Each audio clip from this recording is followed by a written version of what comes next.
Very much everyone for being here tonight to join us for our Agritech in Action webinar with CiboLabs and AgriWebb. My name is Katelyn and I'm from Farmbot Monitoring Solutions. And I'd also like to introduce my co-host tonight, Phil Tickle, who's the co-founder of CiboLabs, and Scott Nevison, who is a business development manager with AgriWebb. And we're also really lucky tonight to be joined by our producer, Gavin Powell, who is a customer of all three Agtech companies. So really exciting to have his special producer perspective joining us tonight. So a little bit of housekeeping before we get into it. Please raise your hand and ask any questions that you have as we're working through, but also feel free to pop your questions and comments in the chat as we're working through, and we can make sure we address them as we go. And then we should have a bit of time at the end to ask some questions off mute as well. But I encourage you to listen, learn and enjoy. So thank you all very much for making some time to be here with us tonight.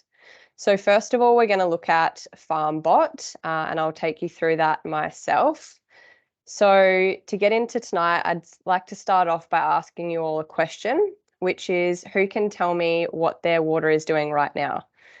We all know that checking water for livestock is one of those jobs that just has to be done. It's unavoidable.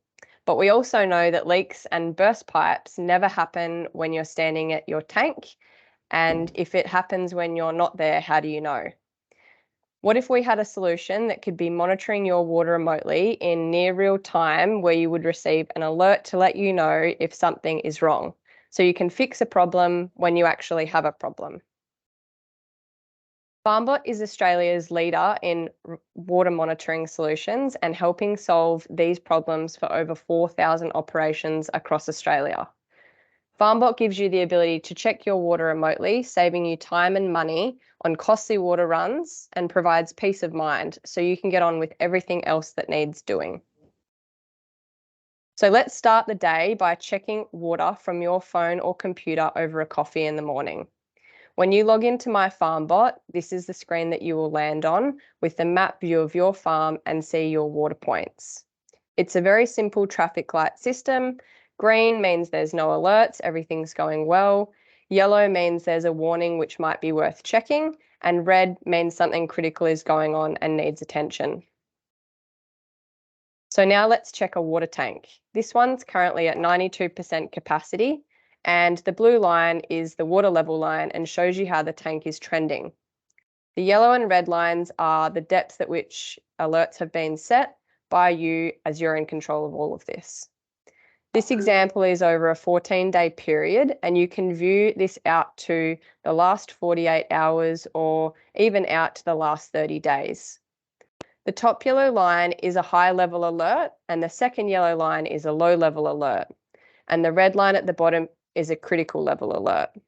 You can jump into the alert level settings in the top right-hand corner with the little 3 dots, which I'll show you now. So here you can adjust your alert level triggers for each tank, as we understand that not every tank is the same. You can choose who in your team needs to be notified via text and email when an alert is triggered. Alerts are event-driven and are sent via text and email. However, Farmbot is constantly recording and storing the information on the tank levels that can be seen at any time. Alerts are just one part of the insights that we provide. Farmbot also provide up-to-the-minute reporting. In this example I have on the screen, I have selected the last 48 hours. You can see here how water is tracked up to the minute, giving comprehensive analysis of exactly when the water changes. And this is what we're known for. Back in the map view, now I'm going to check rainfall data via our self-emptying rain gauge. Gone are the days of having to manually check and noting down on pen and paper. When I click into the rain gauge, we land on this view. Here is your rainfall data. You can view this daily, you can view it month to date or even year to date. And you can customize the reset time based on your local weather comparison, and it can also be exported with the icon at the top of the page. There are many more features of Farmbot, but today I'm just going to show you how our pump control works to finish up. This is our pump control. The blue line is the water trending line, and the green shaded areas represent the pumping windows. One click of a button and the pump can be controlled anywhere at any time. In the top right corner, you can jump into the settings of the pump control. The best part is that you can set your pumps on autopilot. We know every pump is different, so in the settings you can edit and automate levels and your timings and what you want and when you want your pump to operate. You can base the tank automation on actual water levels from a destination tank without a float or pressure pump, or set it to a specific time of the day. This pump control allows you to only pump when required, which reduces pumping and any additional expenses with overpumping. Here is an example of what our alert system looks like when an alert is triggered. So a high-level alert could indicate overpumping. A low-level alert might indicate that the pump isn't keeping up with the water consumption, or a critical alert might indicate that a pipe has burst, a tank has split, or there's an issue with a float valve. And if you're wondering how you can get started with Farmbot, the answer is with our hardware. We have solutions that are designed for all operation sizes and that provide you with real-time alerts. Let's start with the Farmbot monitor, which is a hypersensitive monitor and can connect up to 15 other sensors, for example, a rain gauge or a camera, which are plug-in, or our Extend or Trough monitor, which are wireless. Next is the Farmbot Extend. This monitor is wireless and talks back to the Farmbot monitor, so it needs to be within a 2 to 5 kilometre radius and have a good line of sight. Finally, our newly released Farmbot Lite. This monitor provides basic monitoring for tanks that are 3 metres in depth or smaller and is a standalone satellite device. Best of all, you can link Farmbot water monitors and rainfall so that it appears within your AgriWebb account. You only need to log into one platform that way, and you can view all your information daily and also out to long-term planning. Lastly, for those of you on the call that already have the benefit of using Farmbot, there are other things that talk to Farmbot, including our pressure, flow, camera, and our latest product, pump control. I'll now hand over to Phil Tickle from CiboLabs to introduce himself and talk about CiboLabs. Thanks, Phil. Thank you, Katelyn. I'll just share my screen. You seeing my my screen there okay? Perfect. Thanks, Phil. Okay. Look, thank you very much, everyone, tonight. And so, we're the sort of 3 companies that we're sort of talking here tonight are really working closely together to bring a range of integrated services to our sort of combined clients. And so we're really going to be walking through some of those examples. Are you seeing my display screen here at the moment, Katelyn? Not my. Sorry, just in presenter mode at the moment, Phil. Yeah, but it's in. Are you seeing my display or my note screen? Yeah, presenter. So seeing your notes. Yep. Okay. I'll get out of here. I've got dual screens. I'll just shift here. So just a little bit quick background on CiboLabs. We were founded in 2018, and myself and Dr. Peter Scarth founded CiboLabs. And it was really about, at its core, the ability to estimate pasture biomass. But over the last 5 years, we've developed a whole range of other capabilities, and I suppose they range from paddock level pasture monitoring to national level monitoring. We service the sheep and beef sustainability framework. We integrate with other platforms like Tag and Pear Tree and MLA. And we're working on a whole range of natural capital projects as well. So we've got quite a portfolio of capabilities that we're providing services to the whole industry. Not just individual farms, but also actors in the supply chain. But tonight I'm just going to be talking about the solutions around our pasture monitoring. We've also just recently launched a service with Beef Central, and what we're doing with Beef Central is basically providing a public service, and this will be integrated with MLA shortly as well. Providing a whole of nation view of our pasture status. So rather than thinking about your, what rainfall you've got, what we're doing here is really telling you something about the effective rainfall. So We've put this through a fortnightly service with Beef Central, and it'll also be going out through MLA shortly. But you can log on to Beef Central after the webinar here, go to the weather page and see these pretty cool maps of Australia, and then you can also log into CiboLabs and look at a slightly higher resolution public version of the platform. So what are we all about? So really what we're trying to do from a pasture monitoring perspective is really to give a producer a whole range of new information that they haven't had operationally before. So things around how much feed do we have on offer. Everyone's got an opinion on how much feed they have in the paddock, but what we're trying to do is really provide a much more objective approach to estimating feed availability through satellite imaging and lots of field observations to better understand the spatial variability in the paddock. So both from a growth perspective in terms of what's happening on the ridge tops and the gullies, and also from a utilisation perspective, which could be differences in pasture types or pasture growth or access to water, a whole range of issues. So just because you've got a 100-hectare paddock or a 1,000-hectare paddock, clearly that paddock is variably utilised quite often, and that has a big bearing on what feed's available and what's also going to be growing on in the next season as well. We want to know things around, how long that feed base is going to last for the stock we've got on hand. How many stock can we run for a defined period, and we also want to know something around at a farm level what the overall carrying capacity of that farm is, from a season to season basis, and then how we can then vary stocking rates at a paddock to paddock level. So we ideally want to have information both at the whole of farm level as well as the paddock level. And even better, if we know something about the pasture quality, if we know something about opportunities or risks for feed gaps, and also something about what we might need to be doing in terms of supplements going forward as well. And particularly in the last couple of years with very heavy rainfall, we've had a lot of fairly rank feed in the paddock, and that's required a lot of supplement to really manage that additional feed base. So what we're doing in our sort of services, we've got two levels of service. The Australian feed-based monitor, which we launched with Meat and Livestock Australia in the end of November last year, so about 11 months ago. We're basically providing every single levy payer in Australia, every farm in Australia, an estimate of pasture biomass on a rolling monthly basis, updated every week. So we update it every week, but it's looking at a rolling monthly estimate at 1 hectare resolution for every land parcel and every farm in Australia. And that provides really a sort of a backdrop for strategic planning and analysis and reporting. So I'm going to give you a few examples of that in a minute. And then at the farm level, we're basically dealing with paddock level data.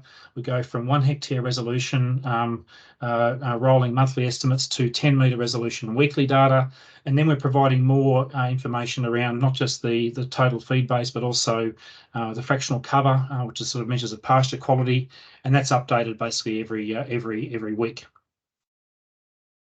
But there's a lot of science involved in it. And so to get to where we want to be, we've had to do a lot of work with field validation. So these models don't happen through magic. There's a lot of organisations that are talking about machine learning and artificial intelligence. And yes, we use all of that. But it's actually based on thousands of field observations. We've got in the order of 7,000 field observations. And most importantly, we actually have our client base collecting data for us as well. And every client gets access to a mobile app to do pasture assessments. And so every one of those 7,000 sort of field sites, we've got photos there on the right-hand side there. We know where the quadrats are. We know where the photos are of the transect as well as the individual quadrats. And we've got something in the order of about 3,500 farms that are using the combination of services, both the national level service and the local farm level services at the moment. And on the left-hand side there, it just gives you an idea of the accuracy of the services.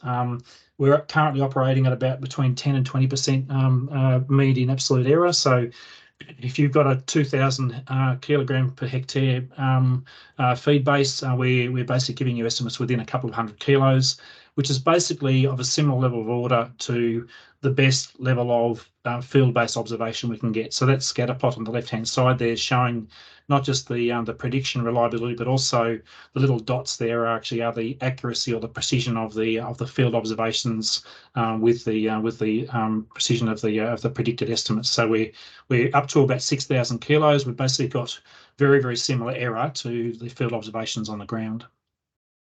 So what that turns into, and Scott's going to dive into this in a bit more detail in a minute, but basically this allows the producer to have access to the AgriWebb view, and Scott will show you more about that, a highlight of the Farmbot water devices, and then also an estimate of your feed and offer coming directly through the feed calculator. So we have an API running with AgriWebb through their marketplace. You can just come and click on CiboLabs in the AgriWebb marketplace, and shortly after you'll actually get estimates of kilograms of dry matter flowing directly into your feed calculator within AgriWebb. But in addition to that, we also offer a range of image products. So this imagery here of brother views. So Gavin's going to show you a bit more about this or describe this a bit later on. But you can see in here, this is an image taken on the 9th. It's updated in the last couple of days since I produced these slides. But it's basically providing us with a pseudo-natural colour image of the landscape, updated every 5 days. And you can see the variability in the paddocks. You can see the forested areas in here, and we'll come back and show you those in a minute to refer to those. But you can also see a lot of variability in these paddocks, which have an impact on your available feed at a paddock scale. We then have a fractional cover image, and it's basically showing you the proportion of green vegetation that's available in the paddock. So if it's bright green there, it's photosynthetically active at the moment. If it's red, it's tending toward barer ground. So it doesn't necessarily say it's bare, but it's actually tending towards bare ground. And then the blue areas there are areas that are vegetated but not photosynthetically active. So those forested areas we looked at a minute ago, they're currently not highly photosynthetically active. But you can also see some blue tinges through these paddocks here as well. And that's basically a lot of potentially rank material. So Gavin's got a fair bit of phalaris on the property, and so some of these paddocks in here, you can see these blue tinges. That's most likely where you've actually got basically some ungrazed phalaris and sort of fairly sort of tall rank or potentially rank phalaris in the paddock, which is obviously going to drive pasture quality and also feed availability. But the money game is really the estimate of kilograms of dry matter per hectare. So what we're showing you here with the AgriWebb system, you see the average for the paddock, and then when you come into this system, you actually then see the variability of that pasture in the paddock. So you can see here we've got some of these paddocks are upwards of 2,000 kilos per hectare, and then you can see other parts of the paddock here that are below 1,000 kilograms per hectare. So clearly there's differences in growth and utilisation that's going on within that paddock property. And you can also see here the cultivated areas there as well, which we saw there as relatively bare ground. But interesting here with the forested areas, you can see here that the model is actually, for those two forested areas, it's actually predicting basically no biomass under these trees, but we are estimating a little bit of feed under these trees in here, which is probably due to sort of a slightly less dense canopy. But you can see here the variability in the data from paddock to paddock. And then you click on a paddock and you get an estimate of kilograms of dry matter per hectare per paddock, which is effectively the same data that flows through to AgriWebb. And you also get a monthly change image, which is giving you an idea of the utilisation that's in these paddocks. So if you look at these top paddocks up in here, you can see some variability there in terms of the utilisation. And Gavin, there might be a holding paddock just there, perhaps, but you can certainly see some variability in the change month to month. In terms of that utilisation. There's a few things that we have to do in terms of being able to give you clean imagery every month. So obviously through winter and the shoulders of the season, we have a lot of cloud, and And so what we do is quite sophisticated work to detect the clouds and the cloud shadows, and then give you basically a prediction based on what we believe to be the sort of the trend basically over the last 15 days. So the cleaner the imagery, the less cloudy the imagery, basically the more weighted it is for the prediction. So you can see here, this case here, we've got little dots showing there's a lot of cloud. The big dot says that basically there's not much cloud, but there's been a couple of days in here where we've had no imagery, and so the error bars around that prediction are high. Whereas on the right hand side here, we've got two fairly clean images over in the last 5 days, and our error bars around that prediction are much tighter. So just to sort of to round out, that's at the paddock level, and I just wanted to quickly show you the Australian feed-based monitor. I really suggest that after the webinar here, go and get yourself a MyMLA account if you haven't already got one. Link your picks up to your MyMLA account, and if you do that, you can get straight into to the feed-based monitor. And it basically provides you with a synoptic view. You can zoom around Australia in your district and see what your district biomass is doing, and whether you're looking for adjustment or not. It's giving you a sort of a bird's eye view of the whole country. And then it's basically giving you a farm level view. So this is land parcels rather than paddocks. We've got the whole farm in here. We can look at the whole farm at a coarser resolution. This is 1 hectare, as I said earlier on, not 10-metre resolution. We can then look back in time. So this is a pretty scary thing here. So this is October 2018. So clearly conditions in 2018 were very, very different to today at the same time of the year. And then we can start to look at the trends. So you can basically look at your whole farm and look at the trends in biomass production over the seasons. And you can see here 2017, 18, 19 were pretty rough. The last 3 years have been pretty good, but you can also see here that there's been quite a mild sort of August, September in this part of the country, and there's actually been significantly more pasture growth than you would typically have through winter. But you can also see that it's tailing off rapidly here at the moment, and obviously we've got some rapidly changing seasonal conditions. So the big question here now is basically whether we're going to actually have a significant break of season and we're going to get a spring, or whether that red line is going to start to trend further south. So this is really suggesting here that this season is looking like it's going to be different from last year. And then just quickly to finish off, the whole thing around natural capital is really starting to basically gain interest, and we've got a whole range of benchmarking reports that we can provide at a farm level here as well. So we can look at the trends in ground cover relative to the neighbours. The blue line's the farm, and the bands are the neighbours, and we can see here on this farm that the variability in biomass relative to the neighbours actually was quite marked in up until about 2012, and then you can see here the variability has significantly reduced in terms of the ground cover management. And you can also see here, there's the 50th percentile there. So you can see here that over the last sort of 3 years, this property has trended upward relative to the neighbours. So this is trying to remove the effects of rainfall. And then we can look at the biomass production over shorter time periods. This is 2017, and we can start to look at the biomass production over that farm relative to the neighbours. In this case here, we're trending along the sort of the 50th percentile, and basically over the last few years, it's actually been trending upwards. But in the last sort of 6 months, it's actually sort of come back to where its neighbours are. So there's some significant information here in terms of that natural capital in terms of the trends on the property.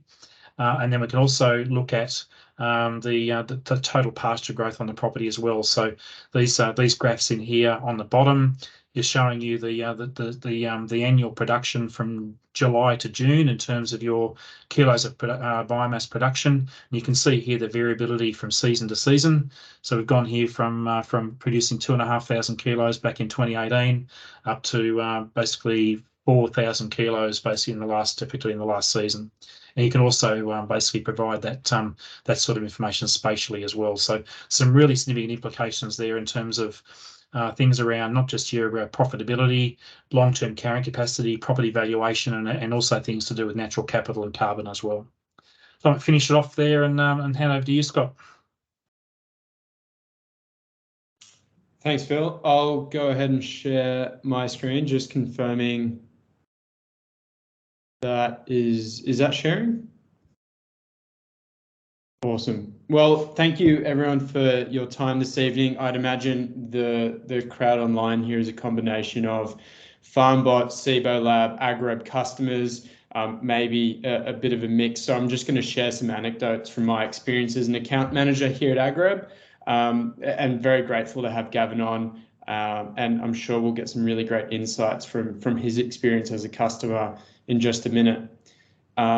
Sharing a little bit about what AgriWebb is about. This is really the problem we're looking to solve for, replacing pen and paper record keeping.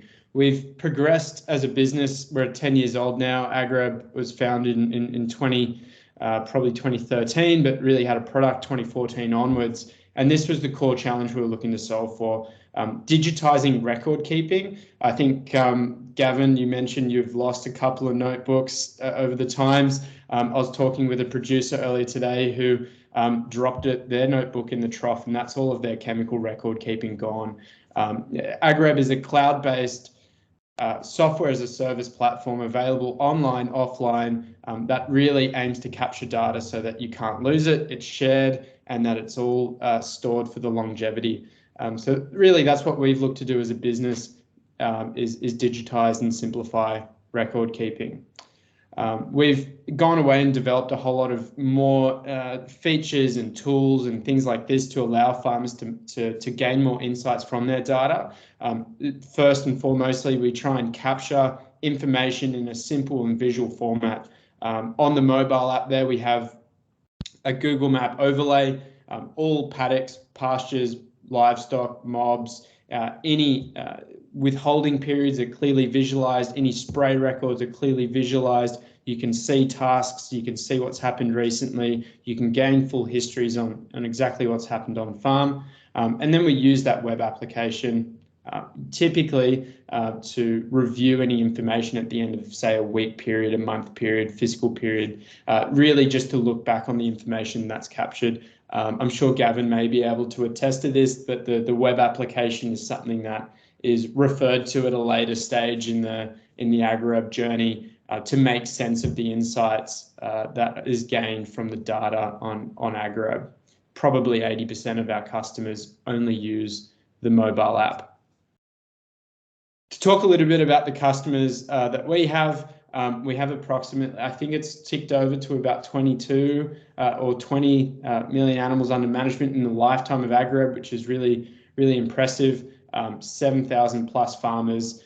We bring on about 60 to 80 farms a month at this point in time. We've seen that drop off a little bit given commodity markets, interest rates, cost pressures. But my message around that is having clear visibility of your business is paramount when times are tough. I completely appreciate the need to be very sensible with expenditure, but having clear, defined visibility around your business is also very key. And once customers come on with AgriWebb, we're very confident we'll keep them on. We have something like 99-95% retention rate with our customers to date. And I'm sure some of the things we'll be covering off in the slides to come will either illuminate some of the things that you're already doing and reinforce those things that you're already doing if you're a customer with AgriWebb, otherwise highlight some of the benefits and opportunities that you have by looking at the platform that we offer. You can see here that we have a fairly high concentration of customers in the southern states, particularly New South Wales, where we're on the road quite a lot around New South Wales. Queensland is something that we're looking to gain more traction with. We're seeing a lot of really positive traction off the back of carbon project development, natural capital opportunities. Phil touched on this earlier, opportunities where farmers need data to pursue these projects. We're seeing a lot of uptick in Queensland, but predominantly a lot of our customers are focused in more intensive regions of Australia for the intensity of the data that they need to run their operations. To talk a little bit about the way in which AgriWebb sits in the middle, and this is probably why I'm talking last, is AgriWebb rounds out what Farmbot, what CiboLabs do. Mainly we pull in data from those platforms to basically in-house this into one spot. We also connect in with other key hardware solutions, be that Gallagher, TrueTest, Allflex, Shearwell. There's several other hardware companies we operate with, but the idea is that you don't have data graveyards in different places where you're not gaining insight. A lot of the folks I'm talking to haven't touched their TrueTest box in months, and they're not gaining the insights they need to effectively make decisions on keep and cull, how many animals they actually have, when was the last time they saw them, what's their breeding performance over the past 2 or 3 years. And these are the sorts of tough decisions that we, I guess, producers are really making at the moment. And I've had a lot of expressed interest in ways that we can get information off the TrueTest brain box into a place that's easily digestible. To talk a little bit about the CiboLabs solution, what we've really visualized, I know Phil ran through a whole lot of scientific rigor. AgriWebb looks to pull in the feed on offer value, the total standing dry matter as a kilos of dry matter per hectare, per paddock, updated every 5 days. And that gives you a number of insights in conjunction with the livestock data collected on AgriWebb. For example, the stocking rate, the number of days grazed, the growth rate, and ultimately the number of days of grazing you might have remaining. In our pre-webinar catch-up, Gavin mentioned the mobile app on AgriWebb is really where he's viewing a lot of those CiboLabs insights. For the majority of the customers on AgriWebb integrated with Cibo, this provides a lot of guidance around moving stock, when they should move on, and some good historical data to really pinpoint what's happening and how productive different paddocks are. But I would really encourage you to take that to the next level and start unlocking the sort of insights and data that Phil and CiboLabs offer with their product, because we know that all of these things are really guiding decision making. But as a starting point, the ability to see how much feed on offer is available in each paddock, updated every 5 days, has been a really valuable integration for a lot of the customers I'm working with as well. This is really what it looks like. The reason it's on that desktop app is really just to visualize the difference in green scale, identifying the number of kilos of dry matter, dark green, obviously more feed. This is the sort of thing that's updated every 5 days. Really simple visual tool. Each individual paddock will give you that feed on offer, the number of days left grazed, how many days animals have been in there. And this is the sort of information that can be quickly accessed online, offline, to really guide those sort of decisions day to day. Again, Farmbot water monitoring solutions integrate into AgriWebb, giving you the ability to view any tanks or rainfall sensors. It again just creates that extra layer of accessibility here as well, and really just allows that information to be paired in one place. So if there are reports and dashboards that rely on the stock days per hectare per 100 mils of rainfall, as an example, that all of that collection has been automated with both AgriWebb, CiboLabs, and Farmbot. Those tanks are easily accessed. These are just snippets from our mobile app, be that tank 4 looking at full, amber and critical. These are the sorts of things that you can easily access on the mobile app when you're out in the paddock. Again, rainfall reports directly from sensors. This is something that is completely automated as it goes through. One key integration, Ruminati, a partner that isn't on this call, something I'll just touch on very briefly. Ruminati is basically a baseline, a business that baselines a number of different carbon sustainability type projects. This is an integration where we're pulling information from AgriWebb and pushing it into the Ruminati platform. A lot more information on this will be likely to come, but any producer looking to do carbon projects, sustainability projects, looking to be involved in that space, essentially will need data from CiboLabs, Farmbot, AgriWebb to participate into these projects. And Ruminati is a key partner that can basically baseline those all of that information and really guide the sort of opportunities that producers have in that carbon space. This is something that we hope to have by the end of the year. Just to touch on what the AgriWebb marketplace looks like, if you're an existing customer with us, I would encourage you to take a look on your AgriWebb account. On the right-hand side of that screen there, if you toggle to that account, look at any of those paired integrations. These are the partners that we can easily integrate with seamlessly. Others are in the pipeline and being developed very quickly. If you are not an AgriWebb customer and you're interested in learning more about how these things interoperate, I'd really encourage reaching out to any of the partners here. But that largely rounds out my comments of the presentation here, and I believe we've got a Q&A with Gavin. Fantastic. Thank you, Scott. Are you happy just to leave your slides up? If you just flick through to the next one. So I would like to introduce Gavin Powell, who's a mixed grazing producer from Kalula in New South Wales. And Gavin has very kindly joined us tonight so that we can ask him a few questions and really provide a producer perspective as Gavin's utilising AgriWebb, CiboLabs and Farmbot in his operation. So Gavin, first question over to you. Can you share with us how you've been utilising AgriWebb to record and update your farm records? Yeah, as Scott alluded to before, yeah, we were on bits of paper and Excel spreadsheets. It was even a little bit more challenging because I was remote to the farm, so I was getting screenshots of bits of paper, not even bits of paper on occasion. So and it was always out of date. And on top of that, it was only me with the manager, so there was never the whole team having the same data at any one point in time. So it was impossible or difficult to onboard a new person. No maps or a bit of paper. How many stock are we running and where are they? A bit of paper. So always just difficult in keeping records for anything really. It's just out of date all the time versus couple of clicks and basically everybody has it at the same time. Fantastic.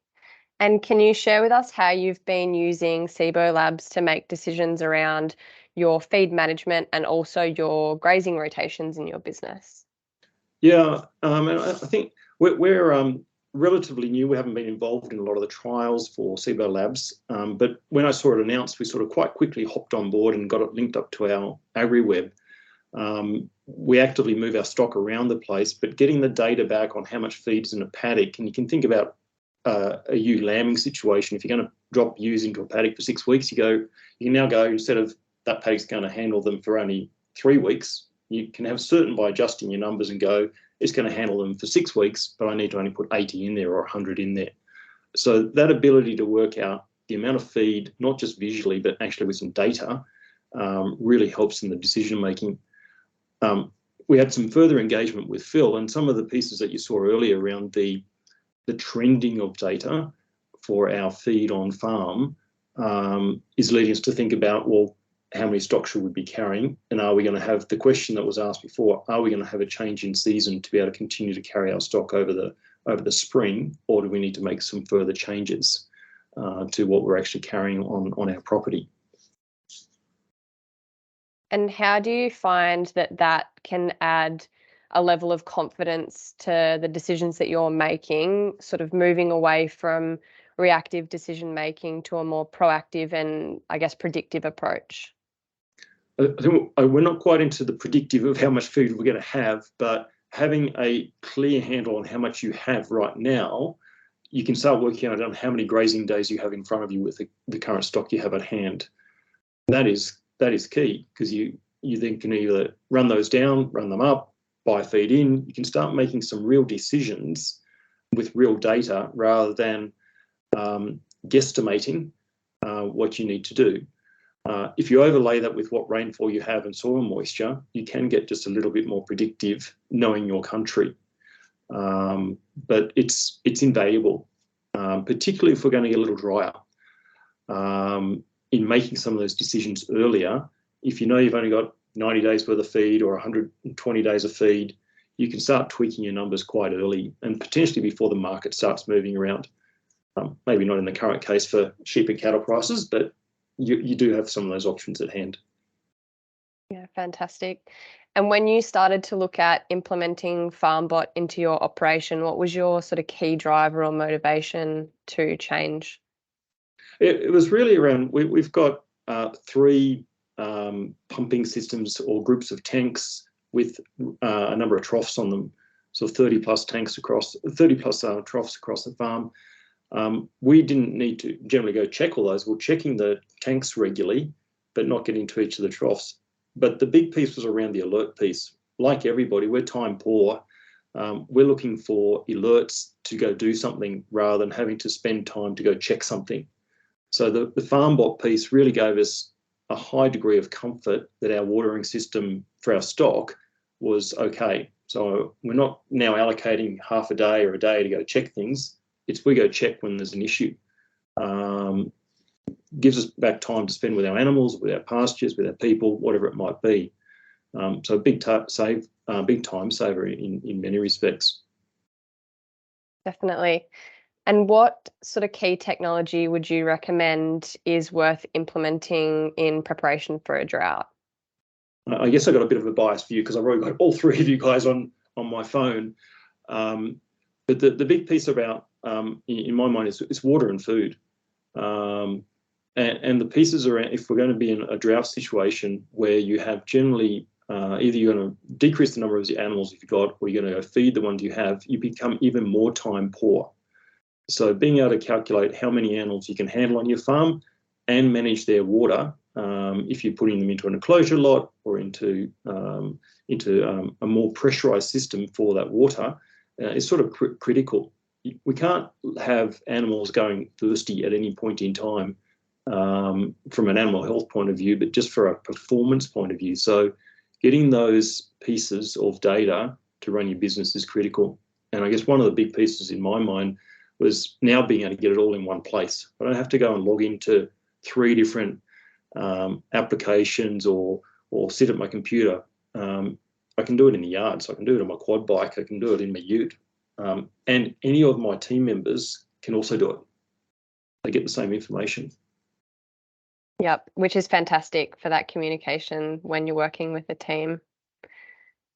Last question for you is, how do each of these tools work cohesively for proactive decision making and validation? I think and it's a little bit to the point before, where you've got everything in one place, and the more data that you get, you end up making better decisions and using your time more effectively. That's probably the big piece in my mind, is when we put these pieces in place. AgriWebb for our stock management and our control of all our inventory for our chemicals and fertilizer, whether that be animal or pasture. Now getting a good grip on the amount of feed we've got in front of us, critical, and our critical infrastructure around our water, all in one place.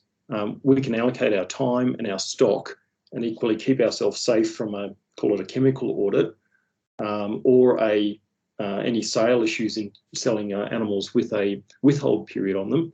It's all on one screen. So those decisions are, some of them aren't even needing to be made. They're available instantaneously. Which is fantastic. Thank you very much, Gavin. That was really great to hear your insights and how you're actually implementing the technology on farm and getting the most value out of it to support your operation. It's fantastic. Thank you very much. Scott, if I can get you just to move to the next slide. We have a copy of the recording that will be made available and shared around with everyone who joined the webinar today, but also means that you can share with others who may have missed it that you think will find it valuable. And we also have some special offers that we'd like to provide to everyone on the call today as well. So for AgriWebb and CiboLabs is a 30% discount for the first year annual subscriptions purchased before the 27th of October. And for Farmbot, you can save up to 100% off your annual subscription on a Farmbot water level monitor, which ends on the 30th of November. So some really fantastic subscription savings there. So please make the most of those. Phil has put his hand up as well. So Phil, I'll throw over to you. We've just got a couple of questions there, Katelyn, just before we disappear. Yep, fantastic. So Sam, thanks for coming along, Sam. The question there is basically how do you calibrate the biomass levels at a farm scale? Really, that's basically about collecting thousands of field sites around the country. You as a producer can get access to a mobile app as well. So to give you some confidence in the numbers, we can give you a mobile app if you want to go and collect the data.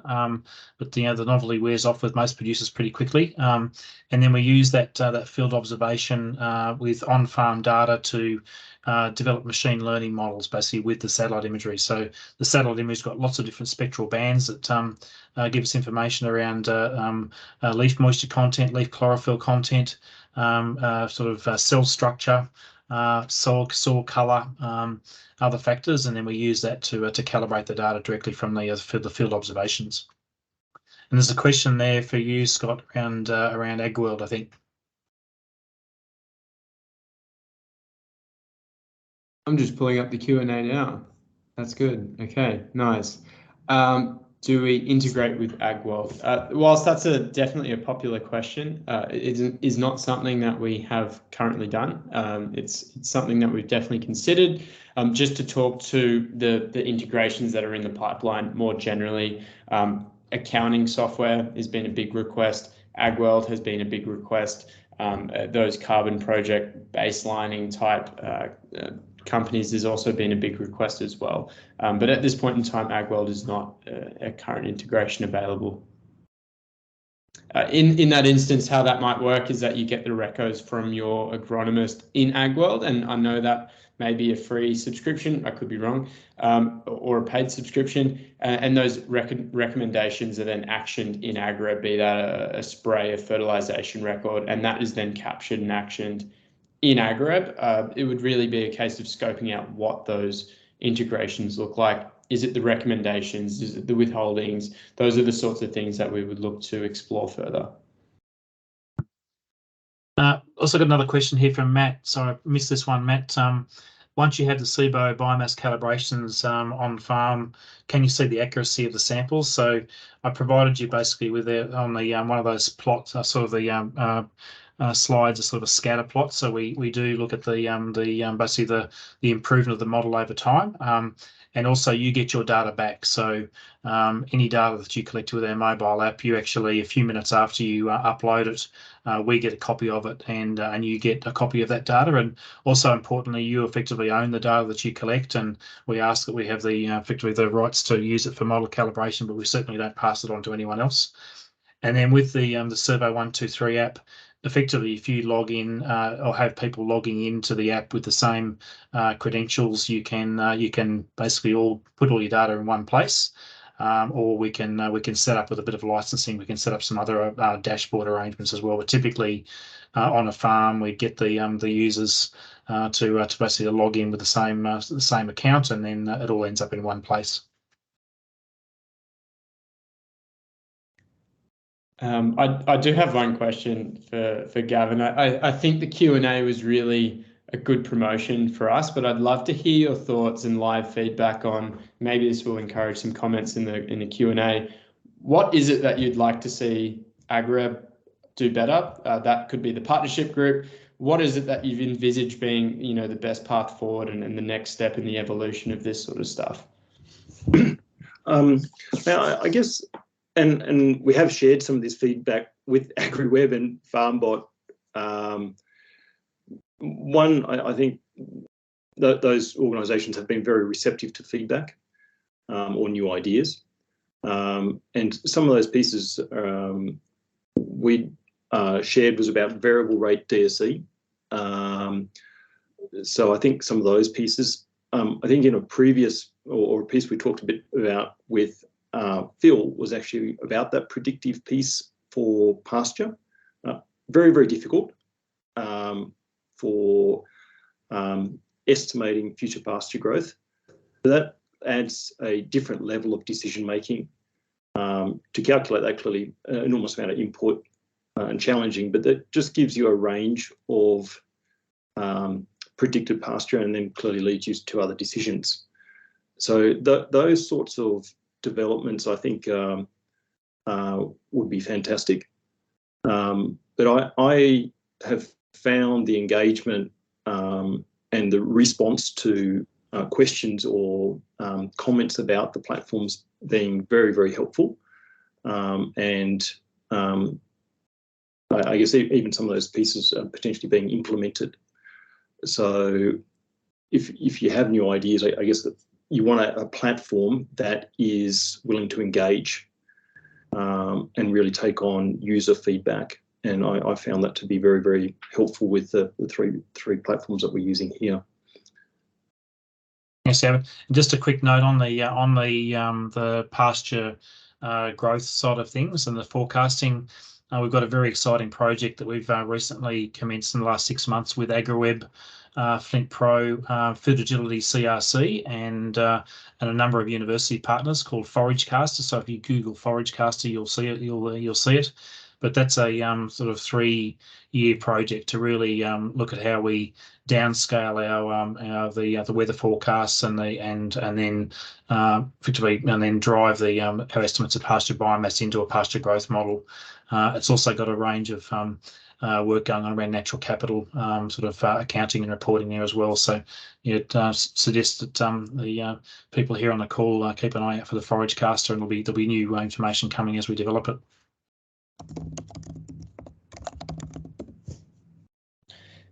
Definitely. That I think the 3 platforms that we have here presenting are really good at capturing observational data and then allowing some of the insights to drive decision making for the future. I think the big thing for us would be that ForageCaster type projects where it's looking at forecasting. Those I think is the big next step for us, and then the integrations into sustainability and natural capital type projects I think would be massive. And to your point, Gavin, we take on feedback and build the platform. So if there are customers on the call with feedbacks or a wish list, we want to hear it, because that's ultimately going to be what drives platform change and evolution.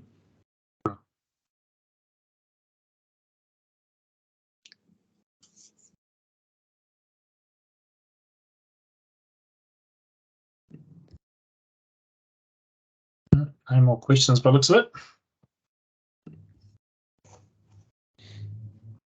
Fantastic. I've just popped in the chat the contact details if anyone has any questions that they think of tomorrow or the next day or the day after. And we'll also be sending around a copy of the webinar recording and a reminder of those subscription offers to take the most of before they finish up. So thank you very much, Scott, Gavin and Phil, for joining us tonight on the webinar, and thank you all that jumped on to be a part of it and listen and learn. Enjoy the rest of your night. Thank you very much. Thanks, everyone.